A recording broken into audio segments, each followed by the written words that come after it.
Shalom, shalom mes bien-aimés. Je suis la prophétesse Myriam Chidingi, la visionnaire de Mission Évangélique Bethel. Et bienvenue dans notre émission, partageons autour de la parole. La parole, vraiment, c'est quelque chose qu'on doit partager tous les jours parce que la parole de Dieu nous dit que édifiez-vous.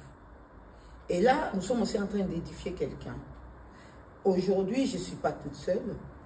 Je suis avec un invité spécial. Quand je vous dis spécial, c'est vraiment spécial. Qui vient de Manchester. Et c'est une femme vraiment qui encadre les enfants. Waouh! C'est une femme d'impact. Sans tarder, je vais vous laisser la découvrir elle-même. Bonjour, pasteur. Bonjour, prophétesse. Soyez les bienvenus. Merci. Dans mon émission, vraiment, je suis très heureuse de vous accueillir aujourd'hui. Merci. Shalom, shalom à tous ceux qui sont en train de nous suivre. Je me présente d'abord. Je suis le pasteur Mira Faveur Akuma. Les gens me demandent souvent, Mira Faveur, mais d'où ça vient? Faveur. Et j'explique, Mira, c'est le nom que mes parents m'ont donné. Faveur, c'est le nom que Dieu m'a donné. Amen. Et Akuma, c'est le nom de mon mari que je porte. Bonjour, pasteur Akuma. Merci beaucoup de nous avoir envoyé votre épouse, vraiment, pasteur Mira. Vraiment, nous sommes vraiment très contents de la voir parmi nous, ici en France, à Chalon-sur-Saône. Amen. Amen. Et je suis mariée au pasteur Akuma. Nous avons ensemble 4 enfants, 2 filles et 2 garçons. Amen. Et je suis servante de Dieu. Alléluia. Si on peut dire brièvement, c'est ça. Amen, amen, amen. Vous œuvrez à côté de votre époux. À côté de mon époux, le ministère est implanté dans la ville de Stoke-on-Trent en Angleterre. C'est le Centre international de restauration de vie. Alléluia. C'est vraiment un ministère de la restauration. Oui. Si on veut comprendre, quand les gens sont brisés, quand les gens traversent vraiment des épreuves, qu'ils n'arrivent plus à se relever, mais lorsqu'ils viennent vers vous, vous avez quelque chose à leur communiquer. Ah ben c'est vraiment, on va découvrir ça, fais-nous découvrir ça. La vision que Dieu a donnée à l'homme de Dieu, c'est que sur notre logo, il y a un arbre placé près d'un cours d'eau. Amen. Et quand quelqu'un est fatigué, il a marché sous le soleil, il vient se mettre sous l'arbre, il est rafraîchi et il peut boire de l'eau. Amen. Et nous disons, n'abandonne pas, la restauration est possible. Amen. Amen. C'est ça le message que nous portons. Amen. En anglais, ça se dit comment? Don't give up, restoration is possible. Alléluia. Bon, j'ai rien compris. Hein? Si j'ai posé la question en anglais, c'est pas, je suis forte en anglais, j'ai rien compris. Je voulais seulement qu'on passe un peu, tu sais, des fois dans les émissions, il faut qu'on soit vraiment à l'aise. Hein? Notre thème, maman, c'est pourquoi Dieu permet les épreuves dures dans la vie de ses enfants, de ses serviteurs. Voilà. On voit dans Genèse 22, Dieu parle qu'Abraham était mis à l'épreuve. Et l'épreuve d'Abraham, ce n'était pas une petite épreuve. Hein. C'est vraiment pourquoi les épreuves autour des serviteurs de Dieu. On parle d'épreuves de Job. Voilà. Et il a passé une très grande épreuve, voilà, en perdant tout. Pourquoi, pasteur? En plus, vraiment, vous êtes pasteur, vraiment, vous êtes là vraiment pour bien vraiment nous parler. Les épreuves, pourquoi les épreuves? Si je peux dire simplement, les épreuves, c'est l'étape avant la gloire, avant l'élévation. Les épreuves sont importantes dans la vie d'une personne, dans la vie d'un chrétien. Il faut qu'elle passe à travers les épreuves parce que c'est un moment de préparation. La Bible nous dit dans le livre de Osée, chapitre 2, au verset 14, on dit « Je l'attirerai dans le désert pour parler à son cœur ». C'est dans le désert où le Seigneur parle à notre cœur. C'est dans le désert où le Seigneur vraiment peut nous parler et la personne peut écouter Dieu. Qu'est-ce qui signifie dans ce désert? Parce que lorsque la personne elle a tout perdu, elle n'a plus d'espoir, et ou elle n'a pas encore perdu de choses, parce que là, on ne va pas seulement se fixer sur perdre, parce qu'il y a des gens, ils ont encore, voilà, ils traversent les épreuves, ils veulent le mariage, ça n'arrive pas, ils veulent les diplômes, l'élévation, ça n'arrive pas, élever des enfants, ça n'arrive pas, mais cette personne, elle est mariée, cette personne n'a pas, ce sont aussi des épreuves, n'est-ce pas? Voilà. Et ces épreuves-là, qu'est-ce que tu peux dire à cette personne qui est abattue aujourd'hui, qui n'a plus l'espoir, qui n'a plus la force? Pour cette personne-là, il croit que Dieu l'a abandonné ou il est puni parce qu'il a péché, parce qu'il a commis quelque chose de mauvais, mais que Dieu ne lui a pas pardonné. Qu'est-ce que tu as à dire à ces personnes aujourd'hui qui sont là pour vraiment te suivre? À cette personne qui est en train de nous suivre aujourd'hui, je dirais, Dieu est toujours là. Il est là dans les bons moments, il est là dans les moments difficiles. Et Dieu ne nous punit jamais, mais Dieu, comment je peux dire, il y a une différence entre la punition et la discipline. La punition se fait sous colère et parfois sous méchanceté, mais la discipline se fait avec amour pour empêcher à la personne de retomber dans les mêmes erreurs et d'apprendre à partir de ces erreurs et afin d'aider les autres. Donc Dieu, des fois, il nous discipline et il nous fait passer par ces épreuves, ces moments difficiles afin de nous rapprocher ou nous ramener sur son chemin. Et je dirais, servant de Dieu, que les épreuves... Pour bien traverser les épreuves, il faudrait comprendre le langage de Dieu. Parce que quand on ne comprend pas le langage de Dieu, le désert se prolonge. Il devient beaucoup plus long. Si nous regardons les enfants d'Israël dans le désert, de là où ils sortaient de l'Égypte jusqu'à Canaan, c'était juste 14 jours. Mais ils ont passé 40 ans. Pourquoi? Parce qu'ils n'avaient pas compris ce que Dieu attendait d'eux. Ils n'avaient pas compris, ils murmuraient. Et cela, ça ne fait que rallonger le désert. Donc, à toi qui nous suis aujourd'hui, pour bien traverser ton désert, il faut comprendre ce que Dieu attend de toi.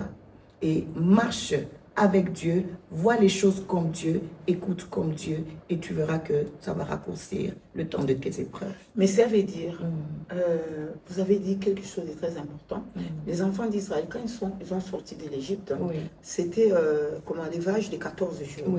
Ces vaches de 14 jours, si je veux bien dire, ça s'est transformé en cauchemar. Parce que 40 ans, ce n'est pas 40 jours. On est d'accord? 40 ans, il y en a qui sont morts. Malgré la promesse était pour tout le monde. Ça veut dire, si tu ne comprends pas le langage de Dieu, ça veut dire, tu n'embraseras pas ta bénédiction. Bien sûr. Tu passeras, ta bénédiction passera. Et toi maintenant, comme tu n'arrives pas à comprendre le langage de Dieu, le désert se prolonge. Plus ça va se prolonger, si tu ne t'attaches pas à Dieu, ça veut dire, la souffrance est encore forte. Et ça peut t'amener à tomber, à se décourager et abandonner le chemin de Dieu parce qu'il y a beaucoup qui ont fait ça. N'est-ce pas? Et ce que vous dites là, c'est vrai, servant de Dieu. Il y en a qui malheureusement sont tombés dans le désert. Ils ne se sont pas relevés. Il y en a qui ont perdu leur vie dans le désert. Mais il y en a qui ont compris ce que le Seigneur attend d'eux. Comme Josué, par exemple. Comme Josué, par exemple. Et ceux-là, ils ont vécu la gloire de Dieu. Parce que le désert, oui, c'est un moment difficile, c'est un moment de difficulté, c'est un moment où nous passons par les épreuves, mais c'est aussi un moment où le Seigneur nous enseigne. Il nous forge. Il nous forge. C'est un moment où le Seigneur, au fait, il te prépare à une gloire à venir. Il te prépare, comme vous avez dit, les serviteurs de Dieu, nous traversons le désert, le Seigneur te prépare peut-être pour ton ministère. Le Seigneur peut te faire passer à travers le désert. Il te prépare avant de te donner ce qu'il voudrait te donner. Ça veut dire le désert, c'est le chemin de conquérir des grandes choses. J'ai bien compris. Et ces grandes choses-là, il faut que Dieu t'éprouve. L'épreuve, c'est aussi quelque chose que Dieu est en train de te passer dans le feu parce que tu es l'or brut. Alors Dieu ne veut pas que tu restes brut. Il y a quelque chose que Dieu veut enlever en toi. Voilà, où il y avait l'orgueil, où il y avait quelque chose qui pouvait te détourner de Dieu. Alors Dieu permet que tu traverses, mais si tu ne comprends pas les langages de Dieu, comme vous venez de nous dire, ça veut dire l'épreuve se prolonge. Et se prolonge jusqu'à peut-être à ta mort. Ça veut dire que tu ne vas pas embraser la bénédiction que Dieu t'a promis. Jusqu'à ce que tu vas comprendre, ou alors, malheureusement, jusqu'à ta mort, si tu continues à t'entêter ou tu ne continues pas à comprendre, malheureusement. Moi, j'ai un témoignage servant de Dieu. Je suis passée par le désert avant d'avoir le ministère que j'ai. Je suis passée par le désert et le Seigneur a fait passer mon mari aussi par le désert. De tous les deux, chacun de son côté, nous sommes passés par des moments difficiles. Et dans ces moments difficiles, c'est là que le Seigneur nous a enseigné et nous a préparés pour le ministère. En 2011, j'avais été déportée de l'Angleterre. On nous a déportés au Congo. Et à cette époque, j'avais 2 enfants, ma fille aînée qui avait 3 ans et mon deuxième qui avait 2 ans. Déporté, ça veut dire... On nous a... refoulés. Refoulés, voilà. Ah, refoulés. On nous a refoulés, on nous a retournés au Congo. Congo, que vous n'étiez pas les bienvenus. Oui, sur le on sol a anglais. refusé toute notre demande d'immigration. Ils ont complètement refusé, ils nous ont refoulés, voilà. Et j'étais enceinte de 6 mois. De votre 3e enfant. De mon 3e enfant, oui. Et c'est là, dans ces moments difficiles, que j'ai appris à écouter Dieu. Amen. Quand je suis rentrée, quand on m'a refoulée au Congo, avec, on a fait quelques démarches pour que je revienne. Et on nous a dit non, ça va prendre 3 mois. Après 3 mois, si vous avez un bon avocat, vous pouvez revenir. Et je me suis basée sur ça, faire les démarches, chercher l'avocat, faire ceci, les preuves, les évidences et tout. Mais 3 mois, c'est rapidement transformé en 1 année, 2 ans, 3 ans. J'ai fait 5 ans et demi. J'ai accouché au Congo. J'étais entre l'Afrique du Sud et le Congo. C'était un moment vraiment difficile.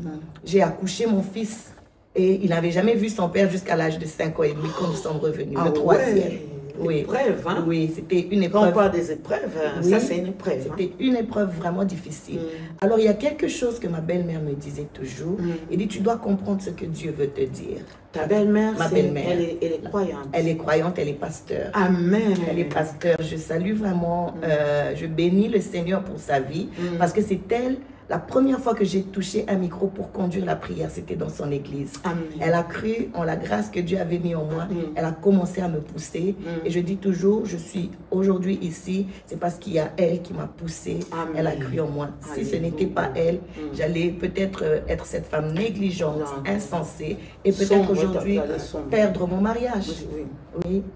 Donc, pendant ces moments-là, je me basais sur ce que les avocats disaient, ce que les espoirs que le monde me donnait. Et les jours se sont prolongés jusqu'au jour où je suis venue comprendre que, Seigneur, en tout cas, je m'abandonne, j'ai plus de force. Je vais faire ce que tu veux. Je dis, Seigneur, j'accepte tout ce que tu veux faire de moi. Mais si tu restaures mon foyer, moi, je te servirai, moi et ma maison. Amen. Et c'est alors que j'ai commencé à me donner, prier, les retraites, aller à la montagne. Mais là, l'homme de Dieu était où? Lui, il était resté. Il est resté en Angleterre. Ah, lui, on l'a laissé en Angleterre. Lui, il était sorti. Quelques minutes après, les officiers d'immigration sont venus. Ils nous ont pris, moi et les enfants. Ils l'ont laissé. Ils l'ont laissé. C'est comme ça que lui est resté. On ne veut même pas dire que non, comme le papa, il n'est pas là. Rien. Lui, il est resté en Angleterre. Lui, il est resté en Angleterre. Et le Seigneur l'a aussi formé en Angleterre, et le Seigneur m'a formé. Il vous a séparé pour bien vous préparer. Oui. Et je dis toujours qu'il fallait que ça se passe comme ça pour moi, parce que j'étais dans le confort de ma maison. Je n'écoutais pas Dieu. Je n'étais pas cette femme de prière. J'étais une femme distraite. J'étais une femme qui ne savait pas prier, mais il a fallu que le Seigneur me sépare, m'emmener dans une autre réalité pour que je puisse m'attacher. C'est pourquoi j'aime ce passage, que je l'attirerai dans le désert pour parler à son cœur. Amen. Oui. Et c'est là quand j'ai commencé vraiment à comprendre ce que Dieu voulait de moi. J'ai commencé à lire la Bible, j'ai commencé à... Avec l'appui de votre belle-mère. Avec l'appui de ma belle-mère, elle me poussait dans les retraites. Personne me dit, laisse les enfants, on va s'en occuper, va chercher le Seigneur. Amen. Et c'est comme ça que j'ai commencé. Et quand j'ai commencé, je me suis vraiment donné. Je me suis même fait rebaptiser. Les choses ont avancé vite. Et voilà, nous sommes où nous sommes aujourd'hui. Mais qu'est-ce que tu peux dire à une femme qui nous écoute là aujourd'hui? Parce que ton témoignage est émouvant. C'est vraiment témoignage qui édifie les gens. Parce qu'aujourd'hui, les gens n'arrivent pas à sortir de leur confort. Voilà, les gens s'attachent aux enfants. Ils se disent, ouais, mais je ne peux pas laisser mon enfant pour aller à la retraite et tout ça. Dieu quand même... il ne va pas permettre ça, je dois être présent. Mais là, ton témoignage vraiment m'a ébloui. Pourquoi? Parce que ton époux qui reste en Angleterre, toi déporté, or que vous étiez mariés, tous les deux, déporté avec les enfants par l'immigration, au Congo. Au Congo, les enfants les deux qui sont nés en Angleterre, Oui. voilà, qui ne connaissent pas le Congo, ils arrivent et c'est une autre vie, n'est-ce pas? Oui. Au Congo, c'est quand même une autre vie. Et toi aussi, tu viens dans une autre vie avec les enfants étrangers. Pour moi, c'est des enfants étrangers qui viennent dans le sol, même si c'est le sol de leurs parents, mais ils sont étrangers. Oui. Voilà. Et tu traverses, mais Dieu a permis que ta belle-mère, qui est pasteur aujourd'hui, en tout cas je le salue, maman, vraiment, merci, que Dieu te bénisse, parce qu'aujourd'hui, ce qu'elle est, parce que vous avez travaillé, comment il s'appelle? José Akuma. Oh, José Akuma. Akuma. Eh ben, j'aimerais bien te rencontrer un jour pour les témoignages de maman, c'est vraiment un témoignage vraiment fort. Et puis, elle t'a vraiment soutenu. Oui. C'était vraiment un soutien, parce que tu n'arrivais pas à comprendre. Il y avait en toi aussi l'orgueil, n'est-ce pas? Tu dis, ah non, moi je viens d'Angleterre, je vais retourner 3 mois, je vais partir. Mais Dieu a dit, si tu pars comme ça, tu ne me serviras pas. Oui, c'est ça. Hein? Oui, et c'est ça ce que vous dites. Il y avait en moi certaines choses, il fallait que le Seigneur puisse briser. Où tu ne comprends pas, tu comprends de travers. Quand on te pousse, Dieu des fois va placer tout autour de toi ce que j'appelle, les garde-fous, les porteurs de destinée. Ces gens-là qui vont t'aider à entrer dans ta destinée. Des fois, ils peuvent être durs, des fois, ça peut être difficile, mais ils sont là, c'est pour t'aider à entrer dans la destinée.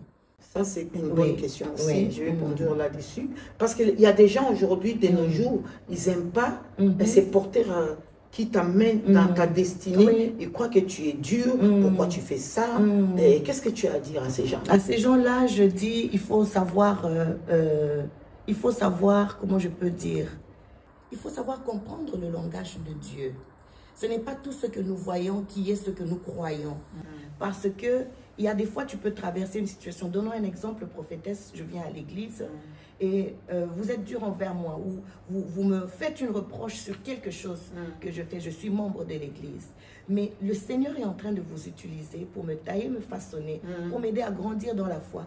Mais malheureusement, nous avons de ces chrétiens-là qui vont dire, oh, je n'aime pas la façon dont elle s'est adressée à moi et je ne vais pas aller à l'église. Mais c'est toi qui es en train de perdre. Donc, il faut comprendre le langage de Dieu. Dieu va placer tout autour de nous, dans nos moments d'épreuve. Il y aura des gens que Dieu va placer qui vont t'aider. Alors, qui ne seront pas câlines du tout. Oui, ils ne seront pas toujours là pour compatir. Il y aura des gens, parce qu'ils ont une mission. Ils ont une mission à remplir à côté de toi. Ils seront durs, il y aura des fois, ils seront durs, mais c'est pour t'aider à entrer dans ta destinée. Et je donne toujours cet exemple, c'est comme un football coach. Un football coach, il est dur. Et je dis toujours ça à mes enfants, que le football coach, il est toujours dur avec ses meilleurs joueurs. Il va regarder dans son équipe que ça, ce sont les meilleurs joueurs. Il va les faire travailler dur parce qu'il sait ce qu'ils ont. Et il voudra produire le meilleur. Alors, quand on est dur envers toi, c'est pour produire le meilleur de toi. Donc, parce que derrière les caméras, on a un footballeur qui était footballeur à l'époque. Je crois, elle est en train de sourire parce que quand vous avez... elle comprend le contexte. Elle a compris que c'est vrai, on était dur avec moi. Vraiment, c'est ça, l'épreuve, ça, c'est pour nous forger, pour faire de nous ce que Dieu veut. Parce qu'auparavant, on n'est pas ce que Dieu veut. Voilà, on vient avec Dieu, avec nos ambitions, avec nos désirs à nous, mais qui ne sont pas les désirs de Dieu, qui ne sont pas la volonté de Dieu. Alors, Dieu maintenant, dans sa volonté, elle va permettre quelque chose pour que tu retournes aux sources. Voilà. Mais il y a des gens qui n'arrivent pas à tourner aux sources. Ils sont seulement, oui, mais moi Dieu m'avait dit, moi je suis fatigué de vivre cette vie, ben, je suis fatigué. Moi vraiment, qu'est-ce que tu as encore à dire à ces gens-là qui s'enlacent? À ces gens-là, je vais dire, écoute Dieu. Dieu ne t'a pas abandonné. Les épreuves que tu traverses, c'est pour ton bien. C'est comme quand nous corrigeons un enfant. Ce n'est pas pour lui faire du mal, mais c'est pour le ramener sur le chemin. C'est pour le recadrer. Donc, les épreuves que tu traverses, n'abandonne pas parce que la solution se trouve auprès de Dieu. Tu ne vas pas t'en sortir tout seul. Et sache que Dieu est un Père, il est amour. Même quand il permet que tu traverses ces moments difficiles, au fait, c'est juste pour qu'il puisse te transmettre encore cet amour. Parce que c'est à travers, oui, à travers ces moments difficiles, tu vas comprendre le savoir de Dieu. Tu vas comprendre l'amour. Parce que même si les gens t'abandonnent, lui sera là. Il sera là avec toi. Et c'est là que tu vas découvrir vraiment qui est Dieu. Les épreuves, si on peut même le dire, servant de Dieu, sens-toi privilégié de traverser les moments difficiles. Moi, j'ai traversé beaucoup des épreuves, mais ce n'est pas le cas aujourd'hui. Je ne vais pas en parler ça aujourd'hui ici. Je vois toujours que dans chaque épreuve que Dieu m'a aidé pour le jour où je rencontre quelqu'un qui traverse ça, que je sois un soutien et l'aide pour l'aider aussi à relever la tête. Parce que Dieu m'a aidé beaucoup. Mais aujourd'hui, les gens n'ont plus la force de suivre Dieu par rapport aux épreuves. Et lorsque je vois l'épreuve des... Je prends aujourd'hui le cas de Jacob, de Job, pardon. Mais Job, vraiment, était un homme vraiment... Pour moi, elle était dans elle était le cœur de Dieu. Parce que l'épreuve que Job a traversée, de nos jours aujourd'hui, eh ben, même à son époque, ses amis, ils l'ont jugé que c'était lui qui avait péché, parce que pour eux, le Dieu là, il est vraiment amour. Comment Dieu peut permettre que cet homme-là perde 10 enfants? Moi, j'en ai perdu qu'un, c'est vent de Dieu. Jusqu'à aujourd'hui, j'ai encore du mal. Voilà. Et j'ai dit, je ne peux pas me comparer à Job. Voilà, je ne peux pas me comparer à Job, parce qu'un seul, j'ai des entrailles.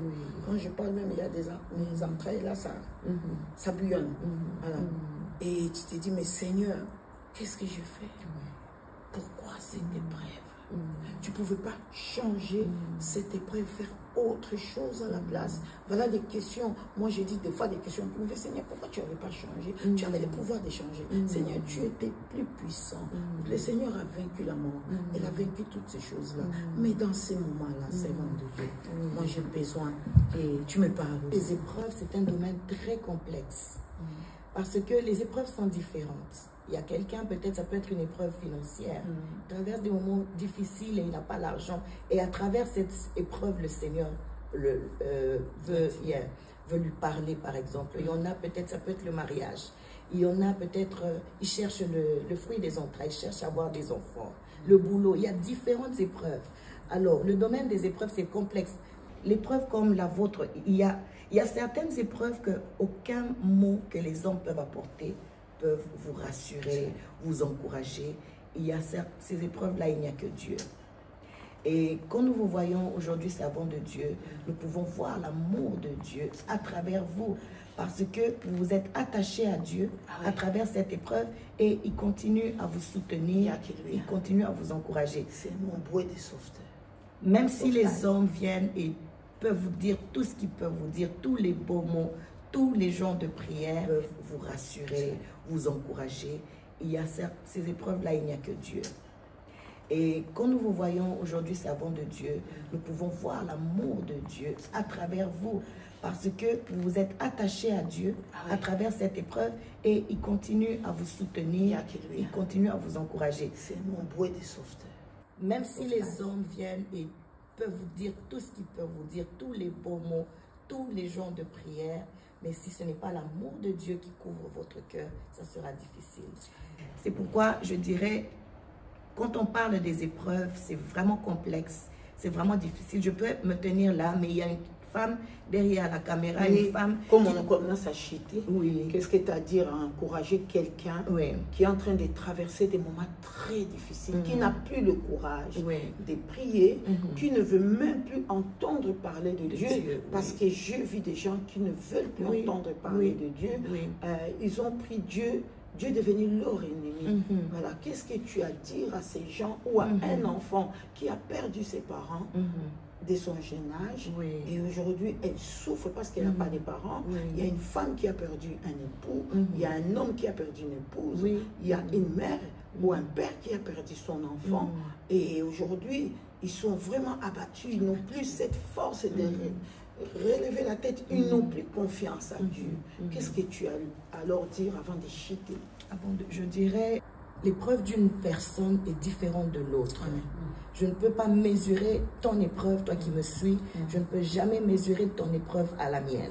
Tu peux voir mon épreuve, tu dis, mais ça, c'est rien comparé à ce que toi, tu es présentement en train de traverser. Et nous pouvons voir quelqu'un qui se fâche même quand tu essaies de l'encourager à partir de ce que toi, tu as traversé. Il y a certaines personnes, tellement que la douleur est difficile, ils peuvent même se fâcher. Ce que je vais dire, c'est que il y a un Dieu qui est amour. Dans cette épreuve que tu traverses, c'est difficile, tu pleures, tu n'as peut-être pas d'espoir, mais sache qu'il y a un Dieu qui est amour. Il y a un Dieu qui t'aime, un Dieu qui t'écoute et un Dieu qui te voit. Et pendant tout ce temps où tu traverses l'épreuve, il ne t'a pas abandonné. Il est là, à côté de toi. C'est à toi tout simplement de lui parler. Parle-lui. Il t'écoute dans tes mots, dans cette douleur. Il est celui-là qui peut même interpréter les larmes de tes yeux. Nous voyons les larmes, mais nous ne comprenons pas. Mais Dieu comprend le langage de tes larmes, la douleur de ton corps. Ce Dieu t'aime. Accroche-toi à lui. Il va te donner la force. Il va te donner la direction divine. Et tu sortiras de cette situation. Il y a un Dieu qui t'aime. Amen. Que Dieu soit béni.